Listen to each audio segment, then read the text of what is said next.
মেয়েটির নাম পারবিনা, পিতা আল্লাহ আকন্দ কবিরা, মাতা নাম হবে বয়স 16 বছর, গ্রাম পাকুড়িয়া, রাজপুর রাজাপুর, থানা কালাই, জেলা ঢাকা। আমরা তাদেরকে এই হত্যাকাণ্ডের জন্য অভিযুক্ত করতেছি আর কি। তারা হচ্ছেন স্বামী, মেয়েটির স্বামী, পিতা মেয়েটির স্বামী নাই, শ্বশুর রওশন, শাশুড়ি নাসরি, ননদ মুন্না। এখন আমি আমাদের পরিচয়টা একটু দিয়ে নিই।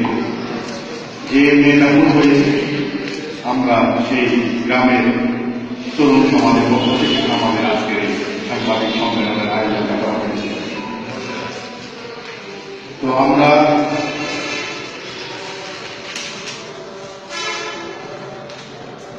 আমি ব্যক্তিগতভাবে মেয়েটির খুব নিকট সম্পর্কীয় না, রক্ত সম্পর্কীয় না, দূর সম্পর্কের চাচাতো ভাই। ও হচ্ছে স্বামী, আমি মেয়েটির চাচা। ও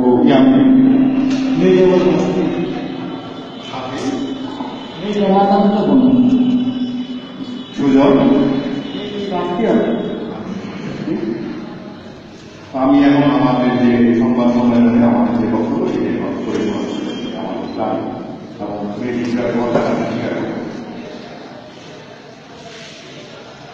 খুন হওয়া 16 বছর বয়সী মার্কিন আক্তার নামের মেয়েটি প্রথম বিয়ে হয় 2014 সালে। তার বড় ভাই নাজিমের সৌদি প্রবাসী বন্ধু। প্রথম স্বামীর বাড়ি টাঙ্গাইল জেলার কালীবাড়ি থানাবাড়িতে। তার বড় ভাইয়ের বন্ধু তাদের বাড়িতে বেড়াতে এসে তাকে থেকে পছন্দ করে পরবর্তীতে বিয়ের প্রস্তাব। প্রথম স্বামীর পছন্দেই তাদের বিয়ে হয়। তার প্রথম পক্ষের শ্বশুর শাশুড়ি বিয়েতে গড়রাজি ছিল, কারণ মেয়েটি ছিল ঠান্ডা পাতলা এবং মেয়েটির গায়ের রং ছিল কালো। মেয়েটির প্রথম স্বামী বিয়ের পরবর্তী 3 মাস দেশে অবস্থান করার পর আবার সৌদি আরবে চলে যায়।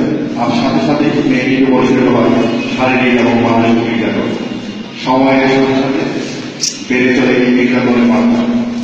বিয়ের 1 বছর পর মেয়েটি নির্যাতন শরীরে না পেরে তার বাবা মা ও বড় ভাইয়ের সাথে কথা বলে ডিভোর্স দিয়ে চলে আসে। তারপরে 1 বছর মেয়েটি তার বাবার বাড়িতে কাটিয়ে দেয়। এরপর তার সহোদর পুত্র ঘটকালীতে মেয়েটির ফুফার বন্ধুর ছেলের সাথে আবার বিয়ে হয় 2006 সালের প্রথম দিকে। 2016 সালের প্রথম দিকে 2 বছর। এর আগেও মেয়েটি বিয়ে হয়েছিল একটা জানা হল যৌতুকের টাকার লোভে ছেলে পক্ষ বিয়েতে রাজি হয়। বিয়েতে মেয়ে পক্ষকে নগদ 1 লাখ টাকা ও 50,000 টাকার স্বর্ণ যৌতুক হিসেবে দেওয়া হয়।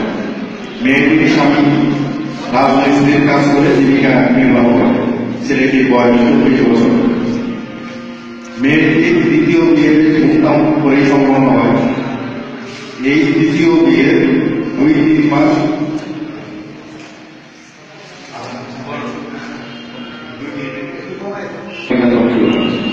যেহেতু এটা মেয়েটার দ্বিতীয় বিয়ে এবং এই বিয়েতে তার পরিবারকে অনেক টাকা যৌতুক হিসেবে দেওয়া হয়েছে, ফলে সে তার উপর করা নির্যাতন মুখ পরিষ্কার করতে থাকে।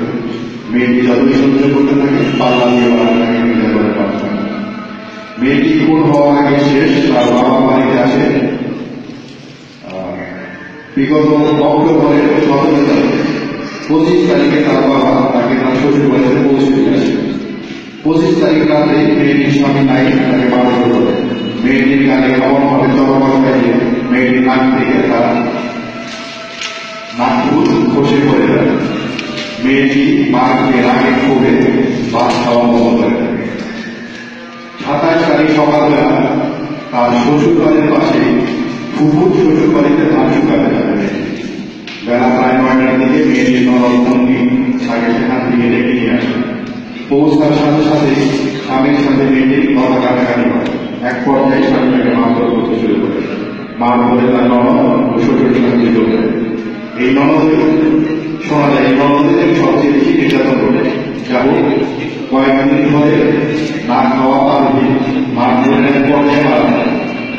মেয়েটির মৃত্যুর ঘটনাটি ঘটে সকাল 10টায়। যাই মেয়েটিকে নির্যাতন করে বেড়ে ফেরানো বছরের দায় থেকে রেহাই পাওয়া গেল এবং মেয়েটির নাম ঘরের গণনার সাথে জড়িয়ে রাখা হয়, যাতে লাশের গলায় দাগ করে এবং এটাকে ফাঁসির মৃত্যু বলে চালিয়ে দেওয়া হয়। সকাল 11টার দিকে মেয়েটির মৃত্যুর খবর তার বাবাকে ফোন করে জানায় মেয়েটির ফুফু। শ্বশুর বাড়ির কেউ না, মেয়েটির ফুফু জানে। মেয়েটির বাপের বাড়ির লোকজন একটা পিকআপে করে টাঙ্গাইল বীরের একটা গ্রামে 12:30টার দিকে পৌঁছায়।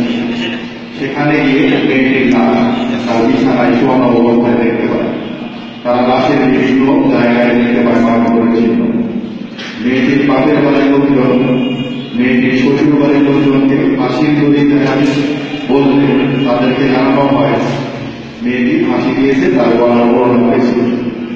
আর ঘরের দরজার সাথে মেয়েটির ফাঁসি দিয়েছে বলে জানানো হয় যে ঘরের দরজার সাথে তা মেয়েটির পক্ষে কোনো মতে আগানো হওয়ার কথা নয় বলে তারা আমাদের গ্রাম থেকে দেখতে যাওয়া এক বয়স্ক। ঘটনার পর টাঙ্গাইল মডেল থানায় একটি অপমৃত্যুর মামলা হয়। মেয়েটির লাশের একটা ময়না তদন্ত করা হয়েছে, তবে ময়না তদন্তের রিপোর্ট এখনো সম্পন্ন হয়নি। মেয়েটির মৃত্যুর পর ওই এলাকার মানব পর্যায়ে যোগসাজশে মেয়েটির দরিদ্র ও দুঃখী পিতার সম্পত্তিতে মাত্র 1.5 লাখ টাকার বিনিময়ে আপস মীমাংসা করা হয়। সেই মীমাংসায় মেয়েটির পিতা তার মেয়ে মানসিক ভিত্তিতে সম্পন্ন ছিল এবং তার মেয়েটিকে উদ্ধার করে সে নিজেই ফাঁসি দিয়ে আত্মহত্যা করেছে বলে সম্পত্তি জ্ঞাপন করে। নভেম্বরের 4 তারিখে স্বামীর বাড়ির লোকজনের কাছে নির্মমভাবে খুন হওয়া মেয়েটির বাবা পাকুড়িয়া গ্রামের এক মাতাব্বরকে সাথে নিয়ে মেয়েটির শ্বশুর বাড়ি থেকে 1.5 লাখ টাকা নিয়ে আসে। তবে মেয়েটির বাবার বাড়ি পাকুড়িয়া গ্রামের সচেতন সহ নভেম্বরের 4 তারিখে সকাল 11:30টার দিকে হামিদপুর পাকুড়িয়া রাস্তায় মানববন্ধন করে। মানববন্ধন থেকে বাড়ির হত্যা সুষ্ঠু তদন্ত বিচারের দাবি জানানো হয়। এখানেও আমরা কিশোরী পারভীন হত্যার সুষ্ঠু তদন্ত ও দৃষ্টান্তমূলক বিচারের দাবি জানাচ্ছি। এই হত্যাকাণ্ডের নিরপেক্ষ বিচার শুরু করার পর্যন্ত পারভীন হত্যার বিচারের দাবিতে আমাদের এই আন্দোলনকে আমরা এক পা পিছপা হব না। নিবেদন এলাকার তরুণ সমাজের পক্ষ থেকে আমি গ্রাম পাকুড়িয়া কাজঘটনা যাব থানা ঘরের জেলা। এখন আমাদের এই যে লিখিত বক্তব্যের উপর ভিত্তি করে সাংবাদিক ভাইয়েরা আপনাদের যদি কোনো ধরনের প্রশ্ন থাকে তাহলে আমরা আমাদেরকে সেই প্রশ্ন জিজ্ঞেস করতে পারি।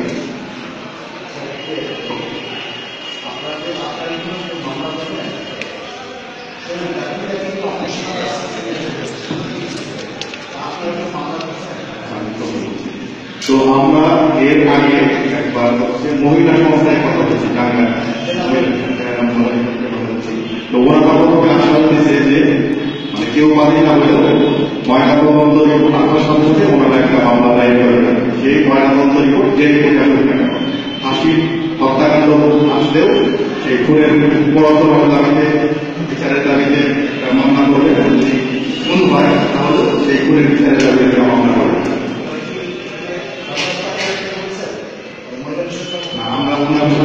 ওনারা বলছে ময়না তদন্ত রিপোর্ট আজ পর্যন্ত মামলা করবেন না, ময়না তদন্ত রিপোর্ট তাদের পাওয়ার সাথে সাথে তারা মামলা করবেন।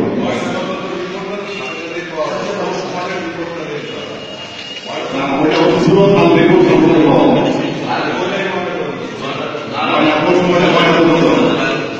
কিন্তু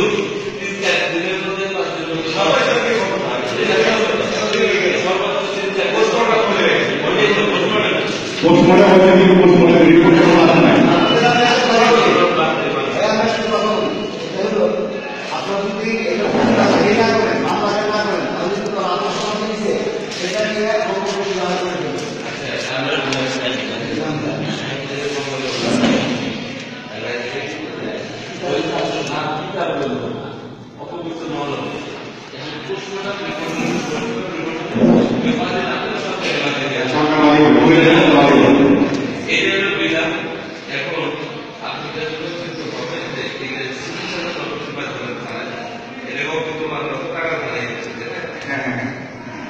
ঠিক আছে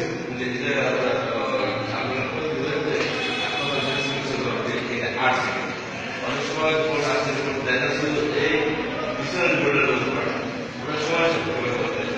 ওখানে আমরা কালকে ফোন করছি, তো ওনারা বলছে যে আমরা এখনো জানি না ব্যাপারটা। ওই ওয়ান স্টপ ক্রাইসিস যেটা আছে তো ওনাদের ওই মহিলা সম্পর্কে ওখানে আমাদের মানুষ ছিল আর কি, বা ওই বই আমরা ওনার সাথে কথা বলতে পারি না। তো কয়েকদিন আগে একটা স্বাস্থ্যমন্ত্রী বলছে এই করতে কারো কাছে প্রশ্ন করা হয় সরকারি জন্য নয় আদালতে করা হয়। তো আমরা মানুষের যোগাযোগ রেখেছি আর কি, তো রিপোর্ট ওনারা আমাদেরকে দেওয়া হয় না। আমরা সেটা মহিলা সংস্থা বা এই লিগাল এডের সাথে আমরা কথা বলছি, এখানে যেটা আছে হ্যাঁ অবশ্যই আপনার আমি হয়তো সেক্রেটারি সাহেব আছেন সকলকে হয়তো ফোন করছি আমি ফোন করে জানিয়ে দেবো।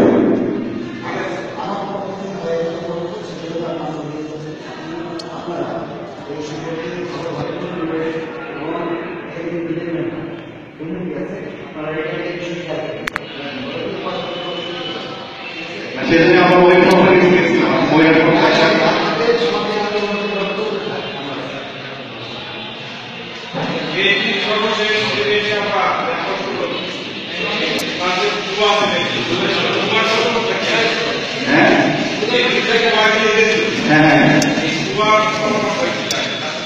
হচ্ছে যে আমরা বিলের কাছ থেকে গ্রামে যাওয়া হয়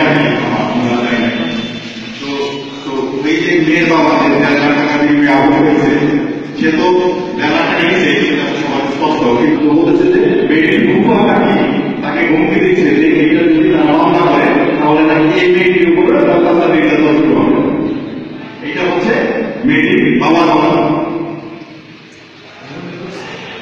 হ্যাঁ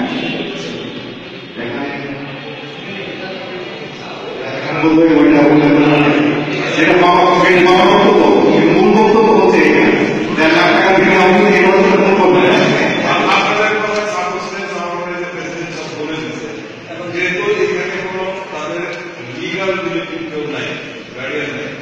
আর আপনারা ডিপেন্ড করতেছেন পোস্টমর্টম রিপোর্টটা কি হয় সেটা আমাকে একটু কনসাল্ট করে জেলা তাহলে পারি ব্যাপারটা আমরা নিয়ে